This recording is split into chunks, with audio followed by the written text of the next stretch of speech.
Hello students, welcome to all of you in LST maths. Dear students, आज हम करने वाले हैं 4th यूनिट के अंदर new topic that is nature of roots of a quadratic equations. Okay, जो हम रूट्स फाइंड करते हैं बाय यूजिंग, चाहे वो फैक्टराइजेशन मेथड हो या फिर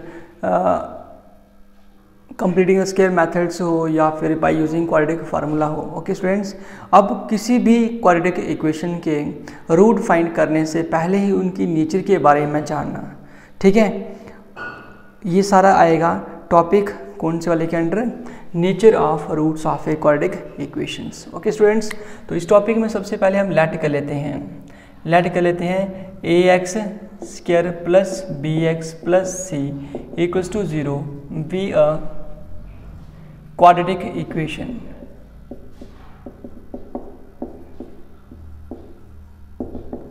okay, quadratic equation।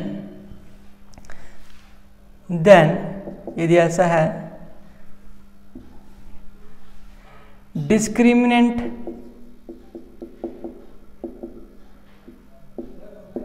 decides the nature of its roots। Okay, case यहाँ पे हम वन ले लेते हैं।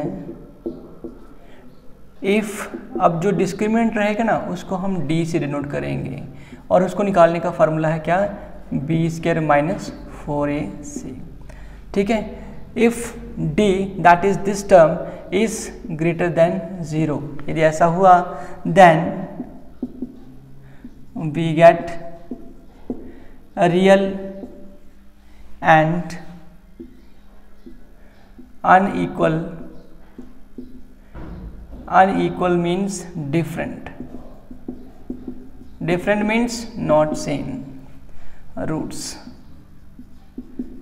कहने का मीनिंग ये हुआ कि अगर हमने किसी भी क्वाड्रेटिक इक्वेशंस के अंदर डिस्क्रिमिनेंट की वैल्यू निकाले और वो वैल्यू जो है वो ग्रेटर देन 0 आई, मींस पॉजिटिव में आई, तब आप कह सकते हैं कि वो जो गिवन में क्वाड्रेटिक आपको इक्वेशन दे रखी होगी उसके जो रूट्स होंगे वो क्या होंगे, रियल होंगे, मतलब एग्जिस्ट करेंगे। एंड अनइक्वल मतलब जो टू वैल्यूज आएंगी एक्स की वो क्या होंगी, डिफरेंट होंगी, सेम नहीं होंगी। केस सेकंड के अंदर हम बात कर लेते हैं आगे। केस सेकंड, इफ यदि d, अभी मैं फार्मूला नहीं लिखूंगा, सीधा लिख दूंगा इक्वल्स टू 0। अब d क्या है, कैसे निकाला जा सकता है, by using this formula B square minus 4ac। Okay students, if d is equal to 0 then तब उस केस में क्या होगा बेटा, वी गेट क्या, रियल है ना, एंड क्या आएगा, इक्वल रूट्स। यदि ऐसा हुआ कि किसी भी क्वाड्रेटिक इक्वेशन का आपने डिस्क्रिमिनेंट निकाला और वो 0 आ गया, तब उस केस में क्या होगा ना, उसके जो रूट्स होंगे वो रियल होंगे, मतलब एग्जिस्ट करेंगे, और इक्वल होंगे, मतलब x की जो टू वैल्यूज आएंगी वो क्या होंगी, सेम होंगी। अभी हम बात करते हैं पार्ट नंबर 3 की। इफ यहाँ पे लेंगे d इज लेस देन 0। अब d की वैल्यू ना हमने एक केस में ले लिया कि ग्रेटर देन 0, एक में ले लिया क्या, इक्वल्स टू 0। अब जो डिस्क्रिमिनेंट है उसकी वैल्यू माइनस में भी तो आ सकती है, माइनस मतलब लेस देन 0। ओके स्टूडेंट्स, तो यहाँ से क्या होगा, यदि किसी केस में discriminant is less than 0 then तब आप लिख देंगे वी गेट क्या, नो रियल रूट्स। तब रियल रूट्स एग्जिस्ट नहीं करेंगे, दैट इज आप क्या लिख पाएंगे उस केस में, roots does not exist. Okay students, तब आप लिखेंगे कि रूट्स जो है वो एग्जिस्ट नहीं करते हैं और आप उनको सॉल्व नहीं करेंगे। ओके स्टूडेंट्स, तो जब भी आप लोग क्या करो, किसी भी क्वाड्रेटिक इक्वेशंस को सॉल्व करने लगो तो सबसे पहले उसके वहाँ से डिस्क्रिमिनेंट की वैल्यू निकाल लो और ये चेक कर लो कि क्या उस क्वाड्रेटिक इक्वेशन के रूट्स जो हैं वो एग्जिस्ट करते हैं या फिर नहीं करते हैं। अगर रूट्स एग्जिस्ट नहीं करते हैं तो उनको सॉल्व करने से, टाइम वेस्ट करने से कोई बेनिफिट नहीं है, आप पहले उनको चेक कर लो एक बार में। ठीक है स्टूडेंट्स, अब क्या करेंगे हम लोग एक्सरसाइज नंबर 4.4 के अंदर सबसे पहले हम क्या करेंगे, जो भी हमें क्वाड्रेटिक इक्वेशन दे रखी होगी उसकी हम क्या करेंगे, रूट्स जो की नेचर जो है उसको चेक कर लेंगे।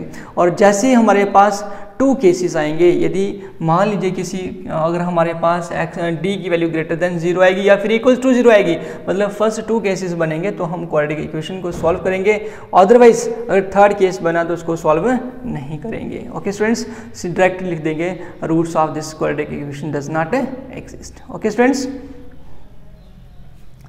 तो हम यहाँ लिखेंगे आगे नोट में,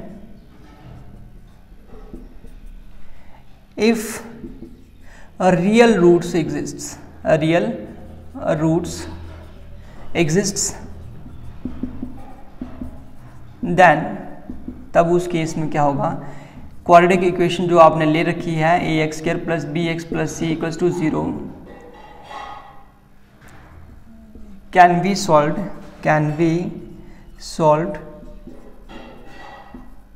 by using कौन से वाले formula, by using following methods. तब हम इन दिए हुए मैथड से उनको हम क्या कर सकते हैं, सॉल्व कर सकते हैं। एंड दीज मैथड्स आर कौन सा वाला, factorisation method. Okay students, factorisation method already done, ये मैंने करा दिया इस यूनिट में आपको। उसके बाद मैथड ऑफ कौन सा वाला, method of completing the squares,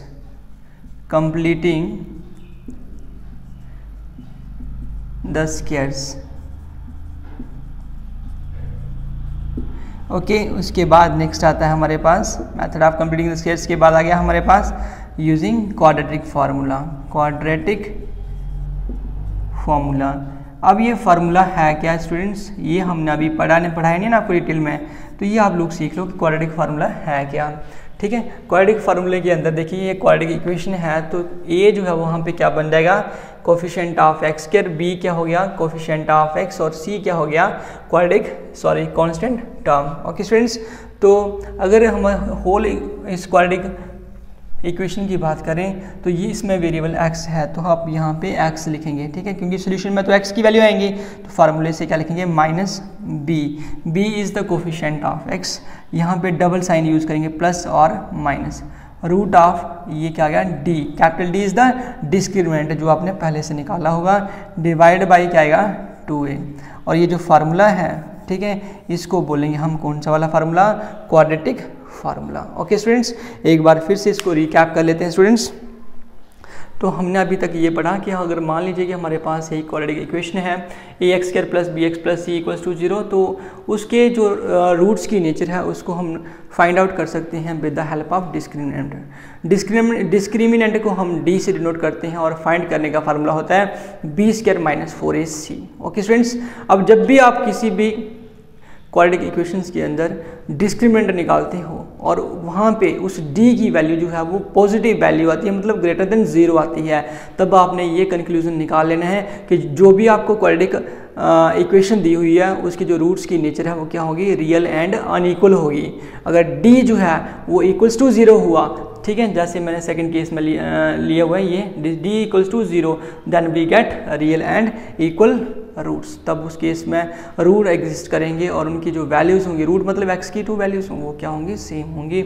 और यदि किसी के केस में क्या हुआ, डिस्क्रिमिनेंट की वैल्यू जो है वो लेस देन 0 आई, मतलब माइनस में आई, तब आप कह सकते हैं कि क्या उस जो भी आपको क्वाड्रेटिक इक्वेशन दी हुई है उसके जो रूट्स हैं वो क्या होंगे, नो रियल रूट्स एग्जिस्ट, मतलब उस केस में roots does not exist. Okay students, ठीक है, तो जब भी आपके पास ये फर्स्ट एंड सेकंड 2 केसेस बनेंगे तभी आप, ठीक है, उस क्वाड्रेटिक इक्वेशन को सॉल्व करेंगे बाय यूजिंग कोई भी फार्मूला जो भी आपको क्वेश्चन में पूछा वो वाला है, या फिर आपने अपनी चॉइस से अगर कोई भी फार्मूला नहीं लगाया हुआ है, उसने कोई नहीं बोला कि इस वाले फार्मूले से करो, मेंशन नहीं होगा कोई भी, तो आपने अपनी चॉइस का जो आपका फेवरेट मेथड होगा उस मेथड से उस क्वाड्रेटिक इक्वेशन को सॉल्व कर सकते हैं। ओके स्टूडेंट्स, ठीक है, that's all in this video.